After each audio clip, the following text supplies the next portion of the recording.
Hello everyone, my name is Adam Smith. I am the battalion chief for the Moapa station, and today we're going to go over BIR and scene size up. This is a topic that gets brought up quite a bit within our district and in our station, so I wanted to do more of a detailed training on what a BIR is and how we perform both that and a scene size up. So the first question we have to answer is, what is a scene size up? So there's a couple different definitions. The ones that you can see on the slide are the ones that I've come up with. The most important thing about a scene size up is that first initial view is great, right? We can get that right out of the way, start identifying what things we perceive as challenges or threats or hazards that we see on scene. But the thing to remember is that a scene size up is continual. It just keeps on going throughout the entirety of the call, from beginning to end. Whether it's a fire call, medical call, hazmat call, it doesn't matter.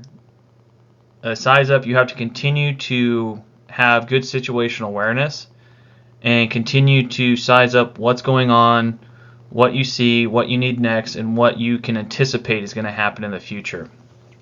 And it doesn't finish until the after action report is done.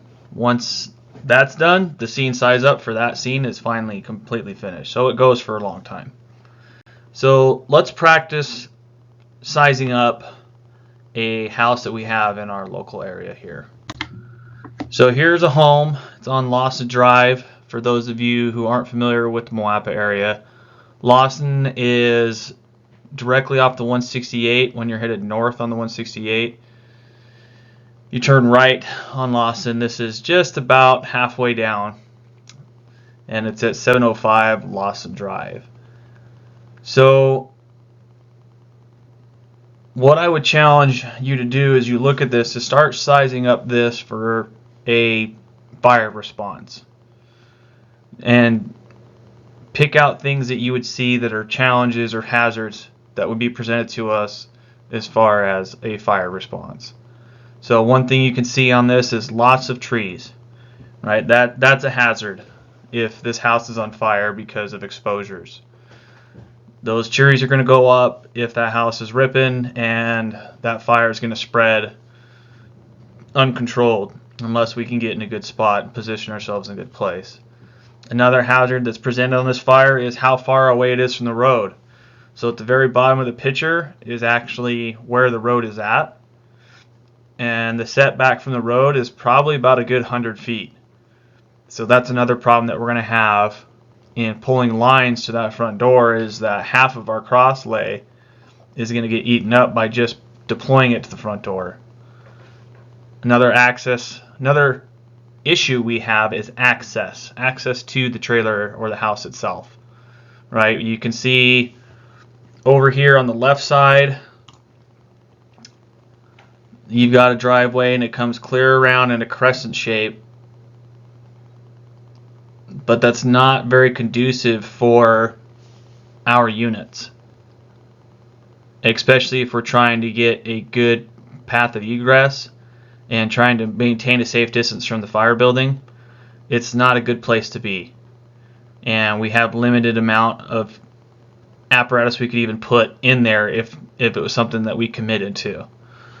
Also right now, an issue that we have, and that's with this time of day of the picture that's taken, is right here. This car and this car. This is going to present a huge access issue because of the fact that we can't get our apparatus in that driveway even if we wanted to. We'd have to come from over here on the right side. You can see that's totally clear, that wraps in here, but then we're going to have a problem with egress because of this blue car and then this red car also. So you've got that as an issue, and then also another problem is, where's our hydrant? Where's our closest water supply? So that's another problem that we're going to have with this, is the hydrant is about 300 feet away from where this house is at. It's not a bad lay. 300 feet of 5-inch or 2.5 or any hose isn't terrible, but it's still going to create a problem. With this house, The hydrant is thankfully on the same side as the house is, so we won't have issues with blocking the roadway. The last part of scene size up that's immediate that you can see is obviously the trailers on either side or the homes on either side. That will create a problem. This house is fully involved because we're going to need to protect exposures. And the last thing from this picture that I can tell you from scene size up is you can't see the back of the house. You can't see the Charlie side. So we don't know what's back there. It was brought up in a previous training that when we talked about this home that you can't see this coming down from the station on the 168. So we can cheat a little bit and be able to see the Charlie side when we're coming to the scene, but from the initial arrival for any 73 or 74 units from coming from the valley, you guys won't be able to see that. You're going to have to rely on the initial report given by the first arriving unit. And if it's one of the Moapa units, then we'll be able to do that on the way down. If not, then someone's going to have to do that 360 in order to get that kind of information. So that's the scene size up, that initial scene size up, right? It's just getting that initial rapid view of everything I can see that are hazards that are going to present challenges to responders. And I'm sure there are some of you that see even more than what I see. And that's great. And just make sure that you share that with your company officer or the incident commander when you're on scene of this, if it's a fire, right? Even if it's a medical call, you can still take all of these in. You know, anytime you guys go on medical calls, it would be my challenge to you to look at this from a fire side as well. If you're firefighters, looking at it on every medical call is like, okay, I know we're here for someone having chest pain or whatever the emergency is, but when you get done with the call, if you have a second or you're walking up to the house, start sizing it up as a firefighter. So you can start getting that in your head and what you would do if that were on fire, if this were on fire, and it gets you much more better prepared to have that mindset. So moving on to the BIR. So what is a BIR? These are the bane of any new firefighter's existence. You can ask any rookie that works for Clark County Fire Department or any new firefighter on how to accomplish a BIR. So a BIR is in short something that you use to paint a picture to all other incoming units. That's all it's used for. It's a very short, concise message that we use, and it always consists of 6 things. So the 6 things are: who am I? Where am I at? You're going to establish command. What do I see? What am I doing? And what do I need? No matter what you're on, it's always going to be those 6 things. The very first part, the very first 3 things are going to be on every single call. Anytime we have 3 or more units per our SOP, we have to establish command. There's 3 or more fire department units. Okay, so if you have Medic West or Mercy Air coming, that doesn't count. 3 or more fire department units are responding, you establish command. So if you're in Overton and you have Squad 74, Squad 73, and Rescue 74 coming, you're going to establish command. Even if it's just a standard run-of-the-mill medical call, you've got 3 or more units coming. 1, it gives you good practice, but 2, you need to be able to manage those resources effectively. Okay, so the first 3 things will never change. Every time you're going to say a BIR, a quick example would be Engine 72 has arrived at the dispatch address, establishing Moapa command. If you're in Logandale, Engine 73 has arrived at dispatch address, establishing Logandale command. Overton would be the same thing. Engine 74 has arrived at dispatch address, establishing Overton command. Okay, whatever you decide to name that command is up to you. You can name it the street, you can name it the town, you can name it whatever you want. That's the benefit of being the incident commander. I've heard some pretty interesting scene names throughout my career on what people name their incident. So it's up to you, but every single time you do it, it's the unit you're on, you've arrived at the dispatch address. Okay, you don't need to be in great detail of we've arrived at 469 South Moapa Valley Boulevard. We know where we're going. It's on the MCT or it's in tablet command. Okay, just say Squad 74 has arrived at dispatch address, establishing Overton command or whatever you want to name your command. Okay, so that doesn't change no matter what. So if you can get those first three things down, that's half of your BIR. Okay, then what do I see, what am I doing, and what do I need?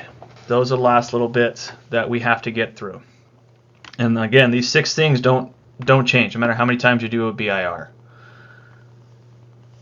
So say what you see. That last picture, right? Nothing showing.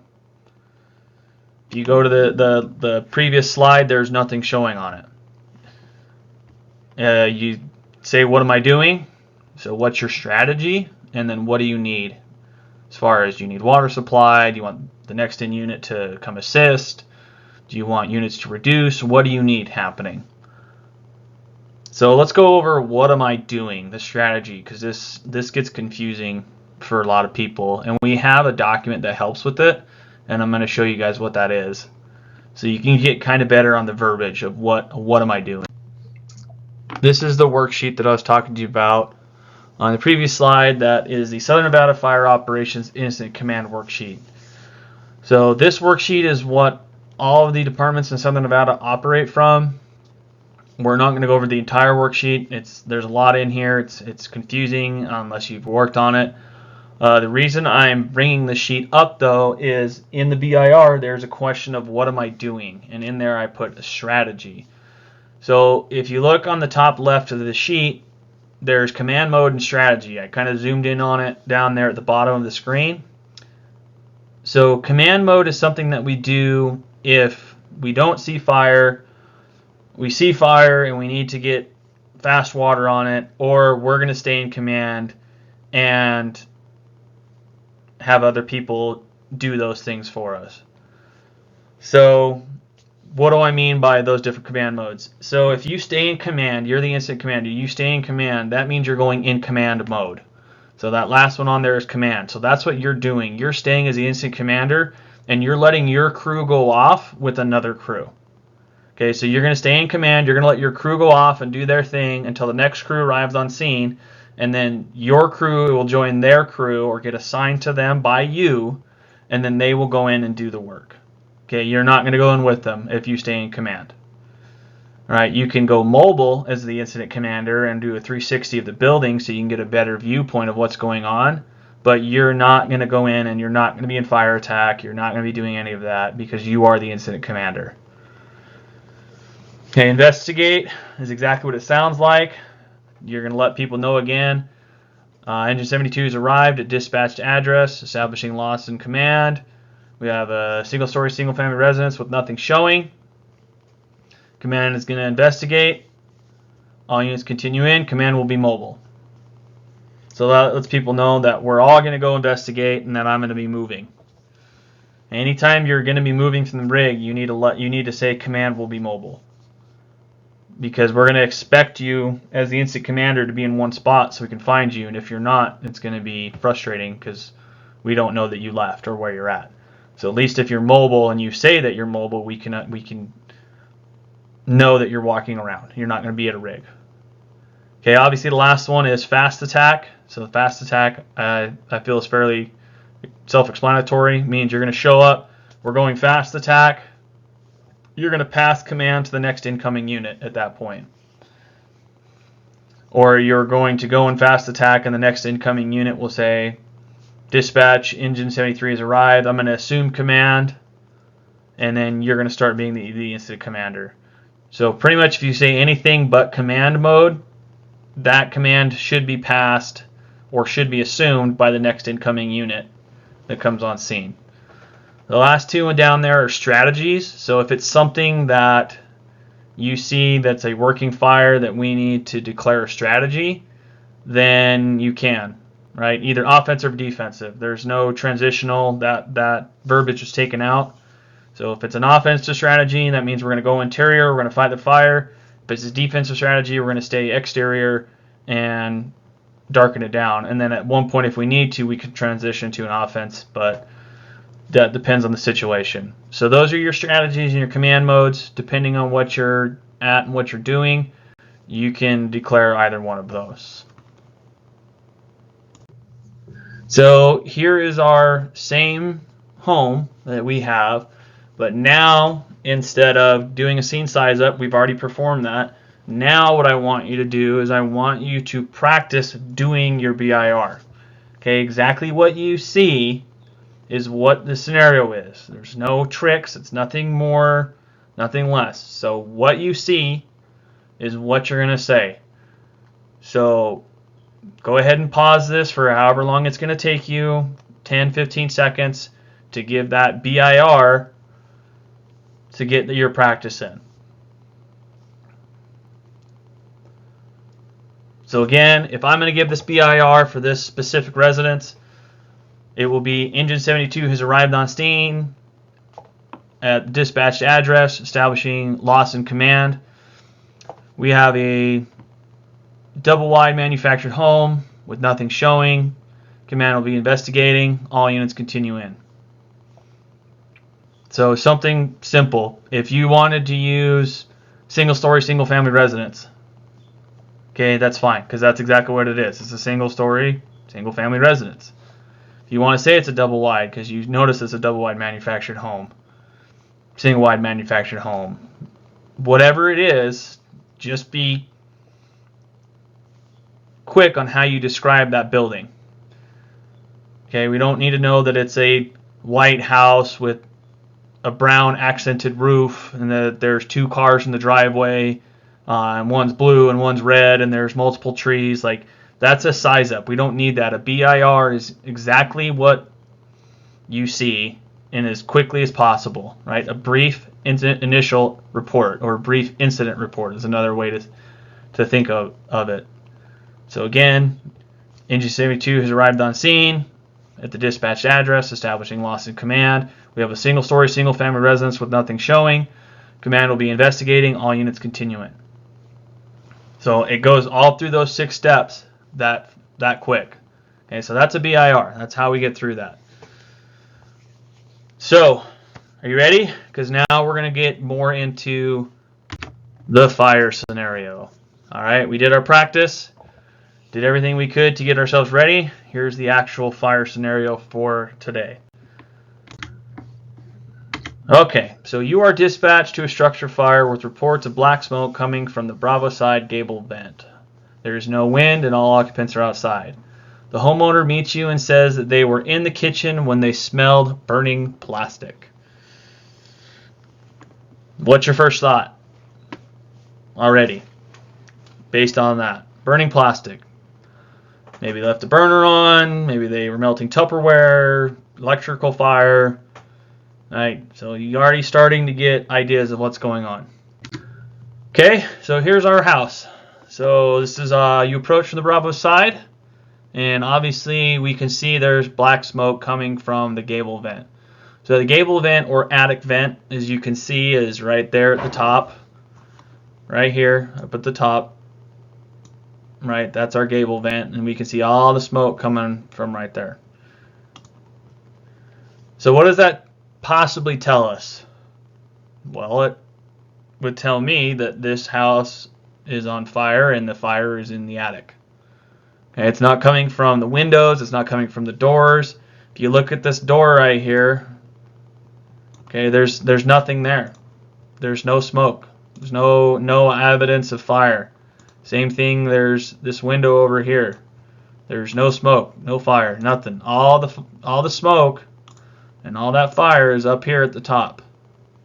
Okay, that's where our smoke and fire is at. So that's what it tells me, it's an attic fire. Okay, so we continue to drive past because we want to give our captain a 3-sided view as the engineer to get the best possible view. And this is what you see from the Alpha side. So again, you still see that heavy smoke from the Bravo side gable vent, but now we also see smoke from the Delta side. So we'll go to the next side, and this is the Delta side. So now we know for a fact it's coming from both gable vents. What does that tell you about the structure?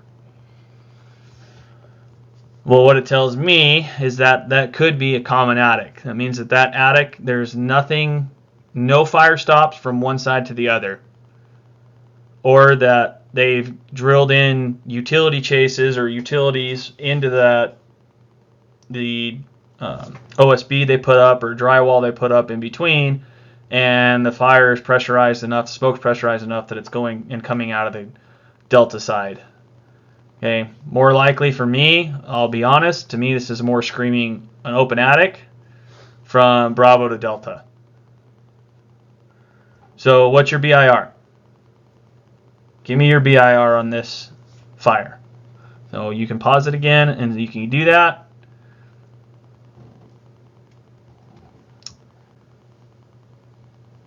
So my BIR in this would be Engine 72 has arrived at the dispatch address, establishing Moapa command. We have a single-story, single-family residence with smoke showing from the Bravo side gable vent.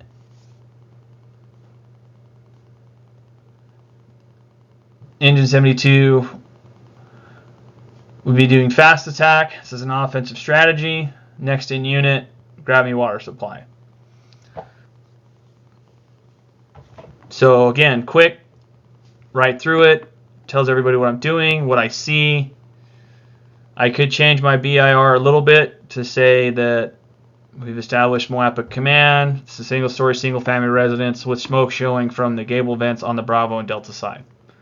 Okay, so you can see how you can adapt to it. But the idea is to get that point across. If I tell you smoke's coming from the Bravo side gable vent, it should communicate to you there's an attic fire. It's coming from Bravo and Delta, tells you there's a attic fire, just may tell you it's a little bit more involved. And then my strategy, right? Said we're going fast attack. It's going to be offensive strategy. So that tells everyone we're moving. Okay, we're going to go in there and we're going to put this fire out as quickly as possible.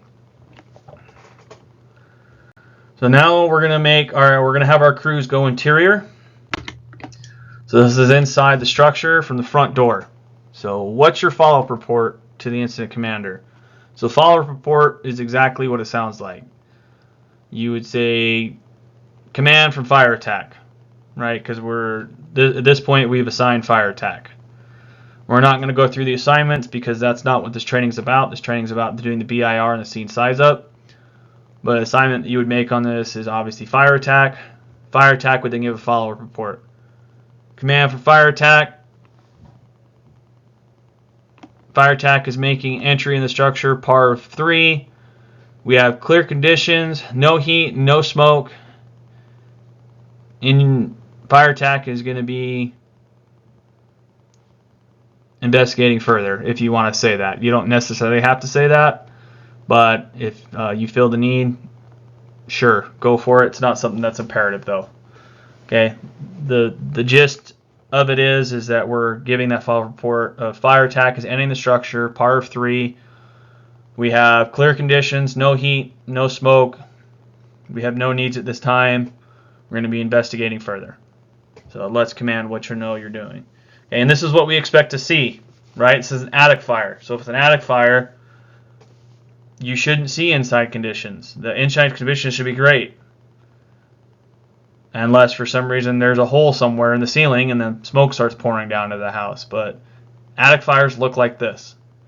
I've been on a lot of them in town, and this is exactly what they look like. Okay, so we enter the structure. We know it's an attic fire. Anytime we enter a structure, what do? We open up the ceiling right above us. Always going to open up the ceiling to make sure there's no fire above us when we enter the structure. Because if you enter the structure and you walk 30 feet in and all of a sudden you decide to pull ceiling and there's fire above you, how do you not know there was fire above you when you walked in 30 feet ago? Okay, so we're going to do an inspection hole right when we walk in the door from the entryway, and now we're going to give a CAN report. Conditions, actions, error, and needs. That's what CAN stands for. So once we give that inspection hole from the entryway, we let incident command know. Command for fire attack. We made an inspection hole in the entryway. We still have clear conditions. We're going to continue to investigate. We have no needs at this time. Okay? So we walk in further. We're starting to walk towards the Bravo corner side of the house. Bravo Charlie corner side of the house, because that's where the smoke was the heaviest, was the Bravo side gable vent. So as we get into the kitchen where they said they smelled the plastic burning, and we open up the hole in the kitchen, all of a sudden we have fire conditions. Now what's our CAN report? How are we going to give this now? I would give it as command from fire attack. We've made it to the Bravo Charlie corner in the kitchen. We have active fire above us with black smoke. We're going to start applying water. We need a secondary crew to come in and assist with an investigation, or assist with making inspection holes, or however you want. That's what I would do. That would be my need, because if it's Bravo to Delta, like in that initial picture, then my crew is going to be dedicated to making sure that we're starting to put this fire out here, but who's to say it's not already on the Delta side? Okay, so we can have a secondary crew come in and help with that. For those of you who are asking about a primary search, or wondering about what about a primary search, have them come, that initial second crew come in and initially have them do a primary search. Conditions are clear. You can get that primary search done really fast. Okay, and then from that point, reassign them and have them assist in investigating and making inspection holes. So what's your plan? Okay, how are you going to organize this? What assignments will you make? Again, that's not really the scope of this training. I'm not going to go too deep into that. But from there, like I said previously, I would have a secondary crew come in and start trying to make sure to put out the fire. The key with attic fires is that we are not pulling down the entire ceiling. Okay, you are only making inspection holes where you need to, and you're going until you have clean wood. So when you don't see any more charring, you don't see any more black, even if you see some black smoke stained wood, start looking for when it's brown on the other side of that black smoke stained wood. Because if it's brown on the other side, that means that the wood behind that's going to be brown, and that wood's going to be clean. Okay, so we're not pulling down the entire ceiling. We're making these little 2x2 or 3x3 holes inside the house, and then we're going to stick a nozzle up in there at a semi-fog and steam that fire out. Okay, that's going to be the best thing we can do for this from inside the home. Okay, we won't do it out here until we get the training, or until Chief Neal says so, which may not happen because we just don't have the amount of fire calls to do it.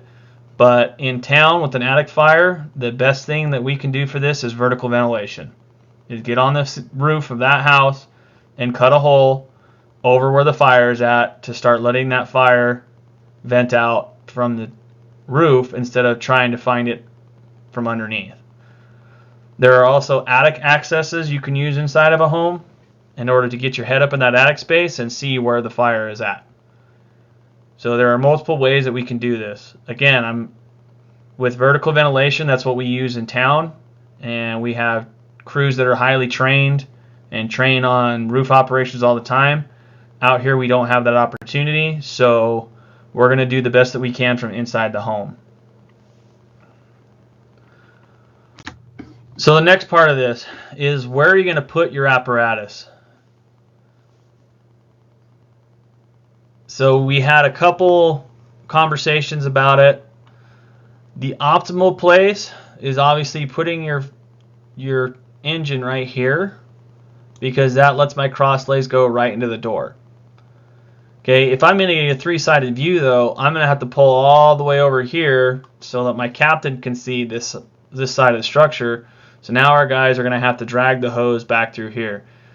It's more of a hassle for them, but if you're trying to get a good three-sided view for your captain, that may be what you have to do. The other part with this house is one thing that I've been trained on, and one thing that I'm going to start training our engineers on as we do an engineer academy this summer, is addressing the corners of the house. So if I get an engine here and an engine here, now I've got a whole engine company that can cover this side of the house and see two sides, and I will have an oil engine company to cover this side of the house and see those two sides.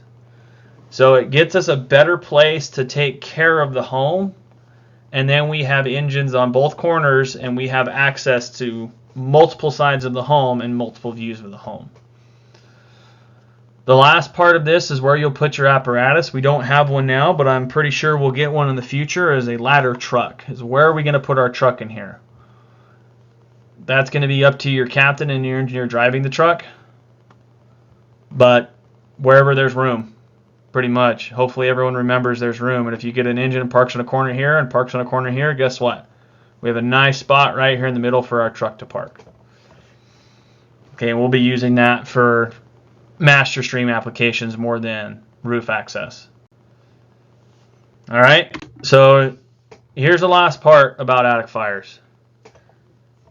Okay, so we need to stay under the good trusses. So you're not going to know that until you get that underneath there and start pulling ceiling. But we always try to work from involved to uninvolved, which means we work from fireside to not fireside. So do your best you can when staying under those good trusses. With attic fires, we have to make sure you make inspection holes. Okay, I would much rather, as a homeowner, have lots of holes in my ceiling where it's precise and you know where you're going with it, than you just ripping my entire ceiling down. Okay, it just doesn't make sense. It's not good tactics. Plus, now you're just creating more and more flow paths for that fire to go through. All right, again, in here it says that we get early vertical ventilation right here. This is something that if we progress as a department, we may get to that point. We do it in town all the time, but for us, it may not be an option. Okay, we may have to try to do the best we can from the inside of the home. So on this slide, it says, do not use PPV. I need to add a caveat to that you do not use PPV until you have extinguished the fire. Okay, we obviously want to use PPV to help ventilate the home, but we don't use PPV on an attic fire while the fire is active. It's not good tactics. It's going to help fuel that fire and spread it and let it run from end to end. So do not use positive pressure ventilation with active fire in the attic. The last part about this is to be aware of your attic separation. So if you have an attic fire that's actually in the living area of the home, don't go in the garage and poke holes, because the garage is a separate compartment.